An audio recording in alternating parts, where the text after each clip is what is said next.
and beside me here is Grant Nicholas. And Grant has been on the Irish scene for quite a while now, playing with some very, very interesting musicians, and he's here to tell us about his life. I know you're not originally from here, Grant. That's right, Benny. I'm originally from the north of England. Okay, and what were your early influences? Oh, my early influences were, like everybody in the 70s, glam rock. Mm-hmm. You know, in 72, 73, when I first discovered music, it was The Sweet and Slade and all of the glam rock artists around at the time that some of them can't be mentioned anymore, but nevertheless, the music endures. And some of the music was tribal, especially bands with two drummers. It really sort of appealed to me, and I think that's what led me on to actually playing the kit. Mm-hmm. You know, just this tribal thing and this groove and this stomp. It really spoke volumes to me as a young guy. You know. Yeah. So when you say the north of England, what part? I'm from a town called Workington, which is a fairly tough steel town now. Okay. So heavy metal, not being a musical form of onomatopoeia, mind you, was the sound of the town, really. And if you weren't into Sabbath, Status Quo, Judas Priest, UFO, Nazareth, all of those bands, you were kind of nothing, really. Yeah. And those bands kind of grew out of the glam rock thing. Okay, You know. cool. How did you end up in Ireland? Well, my father was offered a job here in 1979. And it was strange at the time. I'd just read an article in Sounds. I think I would have been about 13 years old, maybe 12 or 13. And there was an article in Sounds which was the Bible, Benny. You know, it was the rock Bible. Everybody read Sounds. There was guys writing in it like Pete Makowski, Jeff Barton, and a great photographer called Ross Halfin. And these guys were, you know, journalist gods. And the way they wrote was fantastic. But there'd been an article in Sound about this new bludgeoning scene in Dublin, Ireland. And they mentioned bands like the Lookalikes, DC9, the Blades, I think the Tricks would have been mentioned, and this was the new scene, man. This was really going to start happening, you know, on the back of the new wave thing. And I thought, wow, we've got the chance to move to Ireland, capital city Dublin. This is it. Yeah. But I'd already had the experience in Cumbria, it changed my life. Again, I got really into Status Quo when I was about 12 or 13 in a huge way. I mean, it was a real northern, so I know they were from the south, but when punk happened, Status Quo were playing the music of the people. They were already doing that, you know. And Quo came to Carlisle, which is the capital city of Cumbria. And this was unheard of. Bands only just passed through Cumbria, usually, on the way to Scotland. But Quo were coming to Carlisle, and this is like, wow, have to get there. So we got our tickets and everything, queuing up at the door, and straight to the front, you know, waiting for the band to come on. It was like just an elation. And the amazing thing was, when the band came on, they came straight over to me and said hello. All right. Who, me? Yeah, all right. And all of a sudden the penny dropped. Not only were they part of my life, but I was probably part of their life as well. Yeah. And we met in the middle with music, and music was the altar at which I decided to worship from there on in. Okay. Do you like that? I do. I like that. I like that very Hallelujah, much. Benny. Yeah, God, you're on a roll, I tell you that. Tell me this, how did the north of England, in particular Cumbria, sort of square with Ireland, with Dublin? Well, it was a bit of a culture shock, really, Benny, when we came. A culture shock? Well, I didn't even know what a culture was then. Right. But man, you played in Kiltymock a lot of times. Well, Yeah. how did it fare anyway? Well, getting to Ireland, as I say, I'd read this article about Sounds, in Sounds, about Dublin. And I thought, well, I'm going to be able to see all these gigs, all these bands. But at 14 years old, you were still a child in Ireland. Yeah. Whereas in the north of England, you were sneaking out to gigs, to pubs. You weren't necessarily drinking, but you were going to see all these bands, and it really wasn't a thing for a 14-year-old guy to be doing in Ireland. Yeah. You know, so it was a bit of a shock to me now. So it was a fairly depressing time, but at the time I was playing trumpet and drums, and I did grade 4 on the trumpet in school, and there was a great music class, I remember. So I really honed my sort of musical theory there, and sort of understood music and what it was, the mechanics of it and everything. I think I did grade 4 on the trumpet, I understand. So you know what a relative minor is then? Is that your cousin's newborn baby? Yes.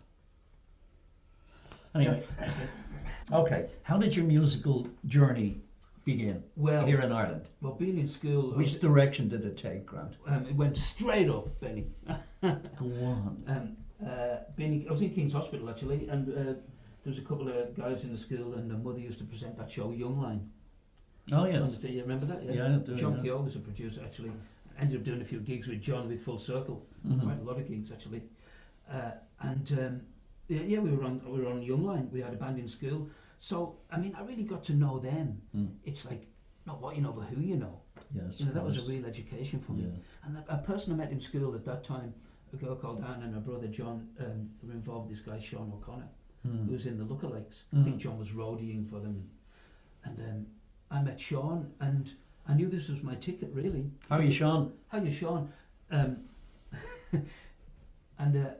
They were looking for a drummer, and I said, Sean, why don't you just give me a shot? And he gave me a shot, and it was fantastic. Wow. You know, I went full time at 19 years old, and we headed to America with the Lookalikes. So in that time I was with the Lookalikes in Ireland. I met Bruce Shields, and Bruce. I played with Bruce. Still, I'm playing with Bruce. You know, and the thing I remember about Bruce, the first thing was he actually knew my name as soon as I met him. So I found this endearing, you know, this rock and roll charm, and but some great times with Bruce, which I'll get onto later. But with the Lookalikes, we went to America chasing their second deal. The Lookalikes, they actually had a deal in 1980 with Riva Records, which is Rod Stewart's label. And the story goes that their A&R guy, Billy Gaff, came to Ireland to sign U2, got pissed on a Friday afternoon, went to the Baggett Inn, and ended up signing the Lookalikes instead. but anyway, It didn't look like a dat at the moment. in the Gada Davida, Yeah, baby, twice. I am Butterfly. That could be the answer. Okay, indubitably. Go on. I mean, I think that deal fell apart. There was some expose on World in Action or Panorama about record hyping, and the Lookalikes were mentioned in it. Wow. The deal collapsed, the Riva Records deal collapsed. So anyway, we went to America to chase the second deal, which was just an amazing time. Playing all the clubs in Manhattan was just fantastic. We played the Ritz, the Cat Club, the Bitter End, the Bottom Line, and several others, you know. We were doing all original material. We didn't have a pot to piss in, but it was just like, I think, to get our fare back, I think we did a few gigs with Bagatelle and Stockton Swing to get our fare back. But anyway, the big showcase was in CBGB's, you know, the famous place. I've heard of it, where the police were signed. And we were using this stand-in management company called Raw Management. Barbara Fliegelman, I remember really well, big hair like shit. You guys are great. You guys are going to go a long way. You guys are going to be huge. And all this, you know, usual shit. But she said, you get on, do 15 minutes for the showcase, and get off. Yeah? Of course, we go on, do 15 minutes. There was 17 majors at that gig. 17 major record companies. And I know this to be true because I did all the shopping around Manhattan. I delivered all the press packs to all the companies, and they were usually on the phone by the time I got back uptown to the apartment. Say, when can we see this band? When can we see this? So there was a good vibe and good hype about the band. Anyway, we go on, do our 15 minutes as instructed, went down a storm. And then I don't know how it happened, but we launched into like Whiskey in the Jar, and maybe the boys are back in town, and some other songs. And all. Yeah. So you veered away from what you were guys are like, supposed to be doing. what are these guys doing, man? No. And I think MCA followed up. They came to Ireland to see us, but the deal didn't happen. It happened for them eventually, but in '87, I came back because we just ended up playing Irish gigs over in New York, and it was like the partying was hard. Not with the band now, but with the circle of people I was involved with. It was rock and roll, and I wouldn't have missed it for the world. For the world. But Great experience. It was time to come home. So when you came home in 1987, what was the musical horizon like here in Dublin? Well, Brush was waiting for me, really. Oh, really? Because he was trying to get Matthew Shields, his son, his band off the ground. So I was playing with Brush, I was playing with Matthew, and there'd been a real country sort of thing happened in Ireland. Do you remember that? The Bad Bobs had opened. That's right, yeah. Judge Roy Beans. Yeah. And there was basically a Bad Bobs and a Judge Roy Beans in every city in Ireland, in Limerick and and Cork, Mm-hmm. you know, and this country thing was really big. Mm. And there was an influx of American artists from, obviously from the States, Mm. you know, Tom Pacheco, Satch Wright, Leif Cale. So I was basically playing with all of these guys, and Mhm. Brush and Matthew. There was just so much work. It was incredible. Wow. Another band I played with was The Big Mistake. Remember that? And Pat Courtney was in that band as well, and also passed away in November. Another great friend of mine. R.I.P. Pat, Oh. yeah. Pat Courtney, yeah. And The Big Mistake, we had an appearance on the Late Late Show, and we were the first band on the Late Late Show in September '88, I think. And man, we had a busy year after that. It actually meant something to be on the Yeah. Late Late Show then. Well, I remember it was 1987 when I done the Late Late. Oh, really? Yeah, and my mother, I remember her saying to me afterwards that you should have worn your glasses, because I didn't wear my glasses. You know, I looked really goofy. I'm not taking mine off But anyway, for anybody. so that was great. Yeah, exactly. So, You know, it's definitely yeah, not somebody, not a bloke anyway, that's for sure. so you had a great year then after that, Oh, yeah? it was a brilliant year. I remember playing a festival in Poulafuca with Bob Geldof as well. I wasn't playing in the band, but we were on the same bill. Hazel O'Connor, The Stunning, I think were on it. Okay. I mean, there was just so much happening in Ireland at the time. Mhm. And then I think at the end of the 80s, early 90s, Brush asked me to join the band again. So I was with Brush for a couple of years, and we're trying to get Matthew's thing going. I think in that period in the early 90s, me and Matthew were floating between here and London, and there's a guy called Frank Murray managing us. Yes, Remember Frank? I do Was Frank indeed, had of the course, yeah, R.I.P. Frank. R.I.P. Another one gone. Yeah. And remember one situation, we were in London, and we were rehearsing with Brian Robertson from Thin Lizzy, Okay. a bass player, me and Matthew. And Frank had this idea, he was going to put a band together with Brian Robertson, Matthew singing, Mm-hmm. and he was going to try and break us in Spain. Mm. So anyway, this lineup with Brian Robertson, we rehearsed, and I'll never forget, we went to the rehearsal room, easy hire.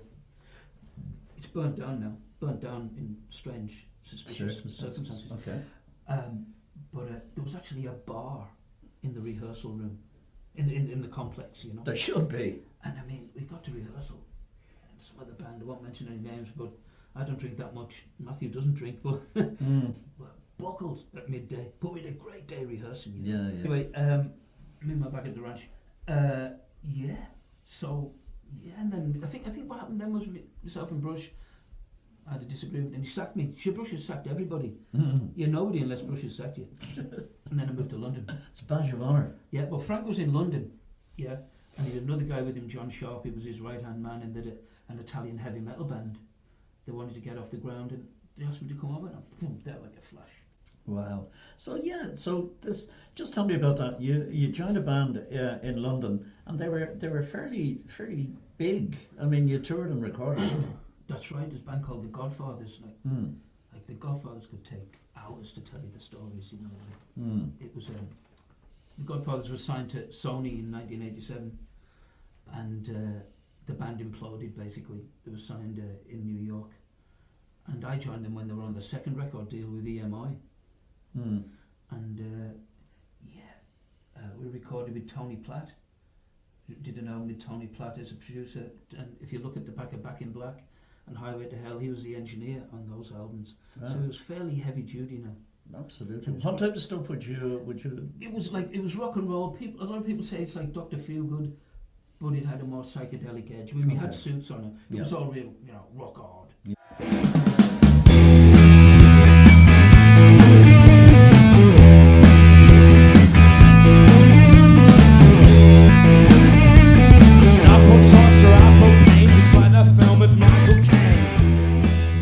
But the two brothers who were the mainstays in the band, the parents were from Mayo, from Kilty-Mock, strangely enough. Okay. Yeah, Okay. Kilty-Mock. Yeah, lovely part of the country, by Yeah, the way. and they moved to, hello Louis Walsh.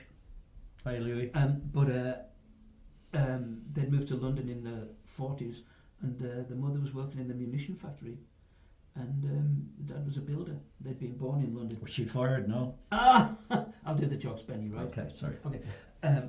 So actually, I said to my friend the other day, I thought, put a bit of weight on, you know. I said, you put a bit of weight on, man. He goes, yeah, well, I've had a lot on my plate recently. But anyway, I digress.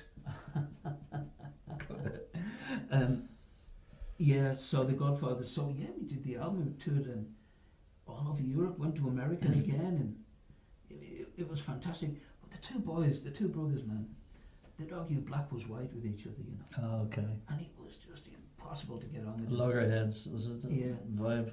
It was just some of the things, like, you know, like for instance, during soundcheck, it was like, you know, the bass player, the brother was a bass player and the other brother was a singer. And the bass player was sitting on a stool. Fucking stand up! Fuck you off! Fucking stand up! Fuck you off! Fuck off, you! And it would go on there like, all of a sudden 10 minutes has gone out of your life, you know? Yeah, but sometimes very creative people can be like that, right? That's right. I mean, the energy of the band, like the aggression. Yeah. Like that's what the band ran on. That's the fuel the band ran on. Yeah. It's some glorious performances now. Yeah. Really, really. We supported a lot of bigger acts, the Hoodoo Gurus. Did a few big festivals, like 25,000 people.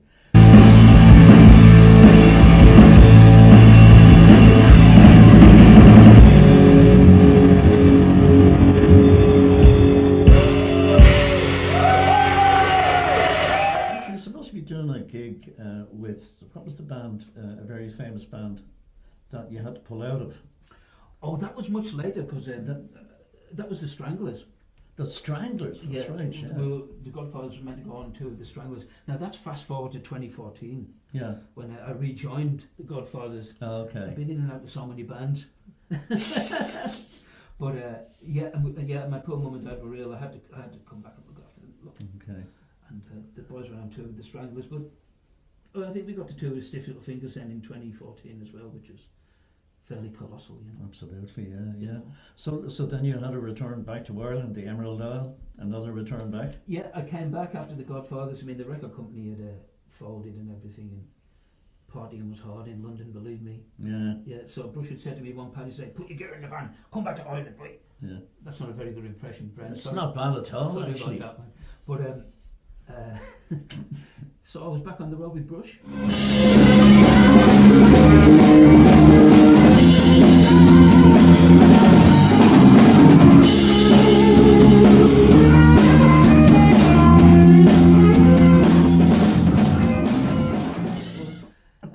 What's it like a dual treble central living? Well, yeah, so dual centre living or treble centre living. So there was things going on in London as well. A band called the Angelic Upstarts I was with for a while. And actually the singer died in November, Menzies, Alan Mensforth, R.I.P. Menzies.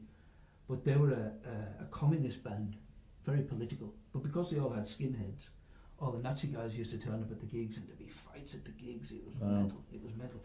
But I remember one time going to a gig in Bath, I remember it well, and the tour manager and Menzies got me in the back of the van, and they both sat down real serious. I mean, they said to me, they were Geordies, you know. Uh-huh. Oh, right. They said, you don't have to fight if you don't want to. Oh, Jesus Christ. I mean, I've been in some hairy situations. I'll tell you about another one. I'll digress slightly. Yeah. Go on, digress away. Back to 85, and we were going to Andersonstown with Brush to play the West Belfast Arts Festival, which was a Republican festival. And people were going to be, don't be talking to people up there with your English accent. Yeah. You'll be in serious trouble. I'm going, I'll talk to who I want to, like, you know. Mm-hmm. So I was up there talking to these guys about music and blah, blah, blah. I said, where are you from?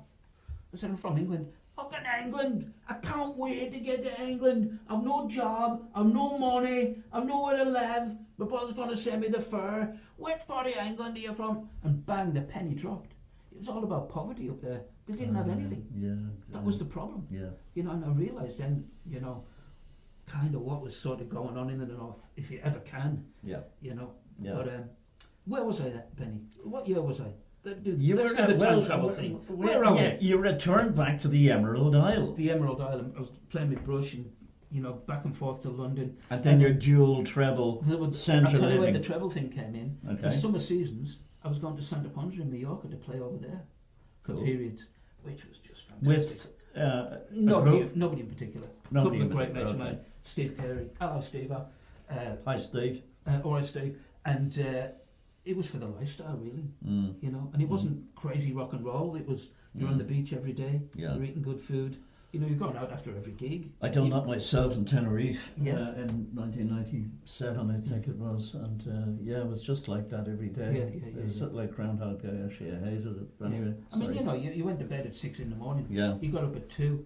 Yeah. You know, you went to the beach. You had some to eat. You had a rest. You did your gig. Yeah. You went out for a few drinks and That's whatever. it. You know, Yeah. and it was great. But the good thing about that was gave me a real chance to hone my vocals. Mm-hmm. You know, because you get away with murder in those holiday resorts. Once you were entertaining, you know. Exactly. You know, so I was probably singing 12, maybe 16 songs live every night. You weren't playing drums now, I was were you? playing drums and singing. Oh, okay, all right, sorry. Yeah. So, I mean, I never considered myself a vocalist, but I certainly deliver a number. Well, that's what it's all about, you know. That's definitely what it's all about, Grant. So we're here to entertain, Benny. Yeah. That's right. That's it. Entertainment. That's what it's all about. And put the left leg. Sorry. Okay. I digress. But Benny, what if the hokey cokey really is what it's all about? I'm glad you put that in. Okay. That was good. I like that. I like that. Go ahead. My favourite key of all time is A flat. A flat. Let me talk about A flat. Okay. Go ahead. Very hard to get A flat in Dublin at the moment. Drogheda. Duleek. Sick bum rubbery duck. Danny Bongos. Hello, Danny. Hiya, Danny. Grant, do you have any hobbies like golf? No, I don't play golf, Benny. I'm still sexually active. Okay. Tell me, what are you doing right now? Talking to you here in Port Monica, and it's been a pleasure. Benny. Has it? Yes. And it's not over yet. It's not over yet. It's not over yet. We have a little bit more to go. Yeah. What am I doing now? Yeah. Well, lots of bits and pieces really, but mainly I'm playing with like lots of guys are, with an event act, a corporate act called Harlequin. This guy called Shane runs a band, and his family were involved with the Gallo Glass Cayley band. You may remember them.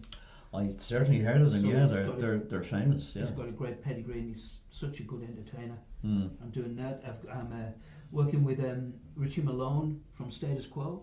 We're working on a project there. Yeah, you know, there's an Irish guy playing. Absolutely, Richie, yeah. So, fair play to him. Hello, Richie. All right. Richie, all right. Yeah.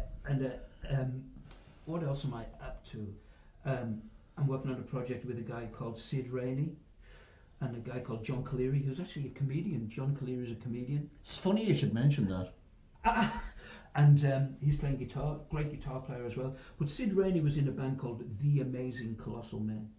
I've heard of that. Yeah, they were signed to Virgin, and then they became Compulsion, and they were signed to One Little Indian, again in London. Now, this was around 94, 95, when I was in London, and we didn't meet. Our paths didn't cross. But I think because I joined the Godfathers and we were playing abroad more than anything else, our paths didn't cross. Although I was hanging out in the Water Rats, which is in King's Cross Road, very famous club. Our paths never crossed, but we're working on some material, and we're going into the studio soon to do that. And then I've got this alter ego thing, which you asked me about earlier on. Which I was going to ask you. I'm prepared to mention now. Oh, yes, the scary leprechaun. Nobody can get the name right. The Heavy Metal Leprechaun. Yes, tell me about it. So the Heavy Metal Leprechaun, it's a comedy rock thing, comedy metal. Okay. I was on a show in America called That Don Jemison Show. Mm-hmm. Hello, Don. And we're saying hello to a lot of people. We are indeed, yeah. Hi, Don. Let's have a hello session later on. Yeah, okay. Okay? Yeah, okay. So, Don Jemison Show in America, and he said, hey man, you want to come on the show and talk about Irish rock? I said, no man, I've got this idea for a character. You know, he's a casualty. Mm-hmm. You know, the Heavy Metal Leprechaun, and everybody knows at the end of the rainbow, the leprechaun's got a crock of gold, but not the Heavy Metal Leprechaun. Mm-hmm. He's got a crock of cocaine, which of course is baking powder, kids. And so I've written a song. So basically what happened there was the pandemic stopped the momentum with the whole schedule lined up. Yeah. And it's a rap song, and it's got a rock chorus and a serious guitar solo. A guy called Brian Grace helped me write the song. Yeah. Brian plays with Andrew Strong and various other people. Great friend of mine. Yeah, shall I give you a little bit of a blast of it? Go ahead. Now this is wild now. I'm ready. Are you sure? Yeah, I'm ready. Brendan's ready. Rock hard! Rock heavy! Rock leprechaun! I'm the Heavy Metal Leprechaun! I like whiskey and blow! heavy metal music and rock and roll. I like girls of all sizes. I'm totally outrageous, and I really don't mind if you go both ways here. If you like to rock, you're in the right place. Patterns disappear without a trace. When you feel the vibe, you're gonna come alive. Strut your stuff and fuck your 9 to 5. Rock hard. Yo. Rock heavy. Yo. Rock leprechaun. And can you go, heavy metal leprechaun? Yeah. Hey, black, white, brown, red, pink or yellow. Skin you're in, we're all in it together. I'll be going down. When I hit town, ba-bop, boogie, woogie, woogie, by the pound. I rocked all over the world, now I'm coming home. Got my crock of gold at the end of the rainbow. LA, New York, right down to Tallahassee. I might be big, but I can lick like Lassie. Rock hard. Oh, yo. Rock heavy. Yo. Rock leprechaun. Hi, bit. Heavy leprechaun. Rock hard. Rock heavy. I'm the heavy metal. Wow! Leprechaun. Baby. Yes. It's hard to calm down after that, but I will. Yes, you do. Well, that's excellent. And very, we have a video of that, don't we? I'm working on a video at the moment. Working on a video? Yeah. Okay. So I've got people interested in the States in that. I'm trying to stay away from the market in Ireland because I don't think it'll really work. You know, people think it's too much paddy-whackery going on, which there is. But this character is going to develop into a real casualty. Okay. You know, like guys have been in America, like chasing the dream and everything, and they're on the Not in This Lifetime tour all of a sudden, but it actually should be called Not With This Waistline tour. Tell me, will you get a little band together? I'll do the jokes, Benny. Yeah. Oh, sorry, okay. That's a good idea, actually. Yeah. Dwarfs. Dwarfs. You can't say dwarfs anymore, can you? People have vertically challenged people. Small stature. I'm vertically challenged myself. Yeah. Well, I mean, we're all challenged in some way, Grant, you know. You're very challenging. Yeah. But listen, you've had an amazing career so far, and I know there's lots to come. Thank you. And I think Ireland is all the better for having it over here, Grant. Thank you so much for saying that. And no, I mean it. You're a character. Everybody knows it, and you've played with some amazing people, including the business with Pat Farrell. Yeah, as like you say. R.I.P. Pat. I mean, what can you say about Pat? Yeah. It's so hard to get all these things in an interview. Exactly. Yeah. But Pat was another huge influence for me. Just standing next to Pat.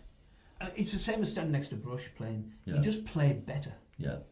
You know? Yeah. They just have got something, an understanding of rock and roll and blues, into jazz, I guess. But they also understand the intrinsic essence of the one note. Not a lot of people can just drive on a note. You know, a boogie note and really play with feel. See, what I didn't realise, you know, when I was listening to Status Quo all those years ago, was they were actually getting me into blues music. Yeah. So when I met Pat and Brush, who were all big blues guys, everything made sense. You know, it was the 12-bar thing, Yes. and variations on it. You know, Variations, it's not just yeah. 3 chords. No, it's not. A lot of people. It's a way of life. Pat done a recent interview, and he says that there's blues in every type of music if you just listen for it. Yeah. I mean, the structure of a pop song, you know, is 1-4-5. That's a general structure. Yeah. That's not bad for a drummer to say that sort of thing. No. Grant, Benny, what is your full name? my full name, Yes. Grantus Nicholas. And what do you do? I'm a drummer. And what is your Timing! problem? Actually, Grant, I used to work in Trinity College, and I looked after the Book of Kells. Really? Security part of it. But we used to get like thousands and thousands every year of visitors from abroad, and so I had a few little languages, like a little bit of French, a little bit of German, a little bit of Japanese, a little bit of Chinese, you know, to welcome them in, you know. So there was a group of German tourists under a company in one day, and you know, I would say to them either keep to the left or to the right, and good morning. So I'd say Guten Morgen, gehen Sie auf links and Seite bitte, gehen Sie auf rechten Seite bitte. So they were going in Dankeschön, Dankeschön, and this woman, part of the tour group, said to me, she goes, it's docking here. And I went, I'm sorry, docking here. And I went, Jesus Christ, now she thinks I speak German, the full language and all. So I said, I'm sorry, I don't understand. I don't speak the language. She says, it's dark in here. Well, I hope this interview with Grant has been entertaining for all of you. I've been entertained. Brendan has been entertained. Have you been entertained? I'm always entertained. I wake up and I'm entertained. Yeah. Just have to look in the mirror and I'm laughing. Yeah, I can understand. What's the relative minor of A major? What's the relative minor of A major? Pint of Guinness. Mine's a double. Okay. Would it be F sharp? Minor. I don't know, man. What do you I mean just you sing don't for know, a man? living. I just sing. Ave Maria. What you gonna do? What you gonna do when they come and run for you? Ave Maria. Ladies and gentlemen, I'd like to say it's been a pleasure. I'd like to, but I'm not going to. No, it has. It's been a pleasure. Grant Nicholas, ladies and gentlemen. You're going to hear a lot more of Grant and your little fiery leprechaun. Benny, the pleasure has been indeed. Okay.